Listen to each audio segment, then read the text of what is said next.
আসসালামু আলাইকুম। এখনকার কাঁঠালের বিচির সিজনে কাঁঠালের বিচি দিয়ে মুরগি রান্না করব না, এটা তো হতেই পারে না। আজকে কাঁঠালের বিচি দিয়ে দেশি মুরগি রান্না করে দেখাচ্ছি। তবে যে কোনো ধরনের মুরগি দিয়েই এই রেসিপিটা দারুণ লাগবে খেতে। বরাবরের মতো সহজভাবেই দেখানোর চেষ্টা করছি। আশা করছি আপনাদের কাছেও রেসিপিটি দারুণ লাগবে। তাহলে আর কথা না বাড়িয়ে চলুন মূল রেসিপিটি আপনাদের সাথে শেয়ার করে নিই। রান্নার আগেই আমি কাঁঠালের বিচিকে প্রিপেয়ার করে নিয়েছি। এখানে বেশ কিছুটা কাঁঠালের বিচি নিয়েছি। কাঁঠালের বিচিকে কিছুটা সেদ্ধ করে নিয়েছি। জাস্ট 2 থেকে 3 মিনিট সামান্য লবণ দিয়ে সিদ্ধ করে নিয়েছি। উপরের যে খয়েরি রঙের অংশ থাকে সেটাকে একদমই যতটা সম্ভব ফেলে দেওয়ার চেষ্টা করেছি। এভাবে সেদ্ধ করে নিলে হয় কি, রেসিপি রান্নার পরেও কালারটা ভালো হয় আর বিচির যে কষ অংশ সেটা খুব সহজেই চলে যায়। মুরগিও কেটে কুটে পরিষ্কার করে ধুয়ে নিয়েছি। আজকে মিডিয়াম সাইজের দেশি মুরগি দিয়ে রেসিপিটা করছি। প্রথমে গরম মশলা হিসেবে দিয়েছি এলাচ, দারচিনি, লবঙ্গ, তেজপাতা।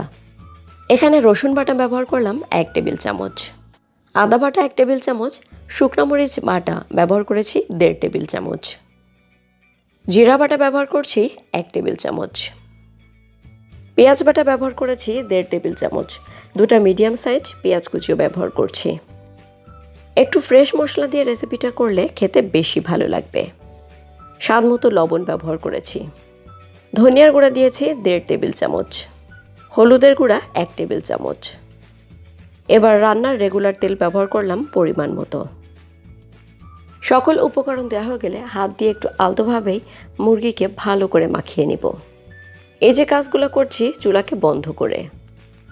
আজকে যেভাবে মুরগি রান্না করছি এভাবে খেতে সত্যি অনেক মজাদার হয়। এবার সামান্য পরিমাণ পানি দিয়ে হাতে যে মশলা লেগেছিল এটাকে ধুয়ে দিলাম। চুলাকে অন করে দিব আর ঢাকনা দিয়ে ঢেকে দেব। এত সময় চুলার আঁচ বাড়ানোই ছিল। প্রায় 2 থেকে 3 মিনিট পরে দেখবেন অটোমেটিক্যালি মুরগি থেকে পানি ছাড়তে শুরু করবে।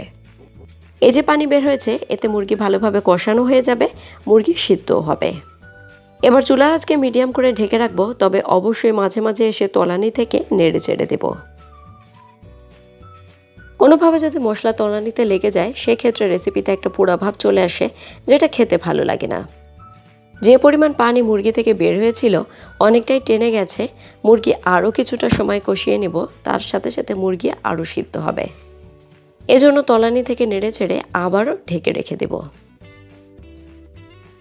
এটা হলো 10 থেকে 12 মিনিট পরের অবস্থা। মুরগিতে যে পরিমাণ পানি ছিল পুরোটাই টেনে গেছে, উপরে তেলটাও ভেসে উঠেছে আর মুরগি প্রায় 80% সিদ্ধ হয়ে গেছে। ভালো কথা, আপনাদের ক্ষেত্রে যদি মনে করেন মুরগি এ পর্যায়ে এসেও সিদ্ধ হয়নি, সেক্ষেত্রে আরও কিছুটা গরম পানি অ্যাড করে আরও কিছুটা সময় কষিয়ে নেবেন। এ পর্যায়ে এসে সেই যে ভাপিয়ে রাখা কাঁঠালের বিচি দিয়ে দিলাম। চুলার অপর প্রান্তে গরম পানি হতে দিয়েছি। ঝোলের ক্ষেত্রে যদি গরম পানি ব্যবহার করা হয় সেক্ষেত্রে ঝোলের টেস্টটাই অন্যরকম হয়। কাঁঠালের বিচি দিয়ে নাড়াচাড়া দিয়ে ঝোলের পানি ব্যবহার করব। এবার একটু ঝোলের কথা বলি। মুরগি কেমন সিদ্ধ হয়েছে বা আপনি কেমন ঝোল রাখতে চান সে অনুযায়ী গরম পানি ব্যবহার করতে হবে। দেশি মুরগির ঝোলটাই যেহেতু অন্যরকম টেস্ট, সেহেতু আমি তুলনামূলক ঝোলের পরিমাণটা একটু বেশিই রাখবো। পানি দিয়ে চুলার আঁচকে একদমই বাড়িয়ে দিয়েছি, ভালো করে নাড়াচাড়া দিয়ে দিয়েছি। যখন ঝোলের পানি এভাবে টকবক করে ফুটতে শুরু করবে এ পর্যায়ে এসে নাড়াচাড়া দিয়ে ঢেকে রাখবো চুলার আঁচকে মিডিয়াম করে। এক্ষেত্রে মুরগি কাঁঠালের বিচি যদি অনেক বেশি শক্ত থাকে সেক্ষেত্রে চুলার আঁচকে একদমই লো করে দিতে হবে। চাইলে একটা তাওয়াও ব্যবহার করা যেতে পারে। এটা 3 মিনিট পরের অবস্থা। মুরগির ঝোল জাল হতে হতে দেখবেন কালারটাও লোভনীয় হতে থাকবে।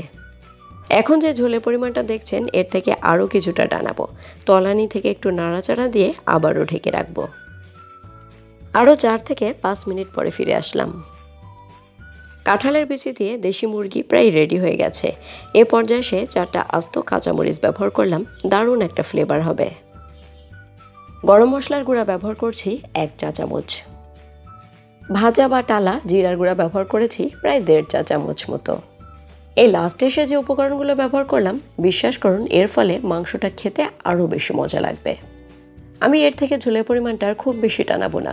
এসব কিছু দিয়ে নেড়ে চেড়ে ঢেকে রাখবো। চুলাকে বন্ধ করে দেব 2 মিনিট পরেই। আর এরপরেই পরিবেশন করে নেব। এতে করে মুরগির ফ্লেভারটাও দারুণ হবে। কাঁঠালের বিচি দিয়ে দেশি মুরগির ঝোল এই সহজ রেসিপিটি নিশ্চয়ই আপনাদের কাছেও অনেক ভালো লেগেছে। ভালো লাগলে ফ্রেন্ডস ও ফ্যামিলির সাথে শেয়ারও করতে পারেন। আমার চ্যানেলটি সাবস্ক্রাইব করে সাথেই থাকুন পরবর্তী নতুন ভিডিওর জন্য। আমি আর কথা না বাড়িয়ে এখানেই বিদায় নিচ্ছি। আল্লাহ হাফেজ। আসসালামু আলাইকুম।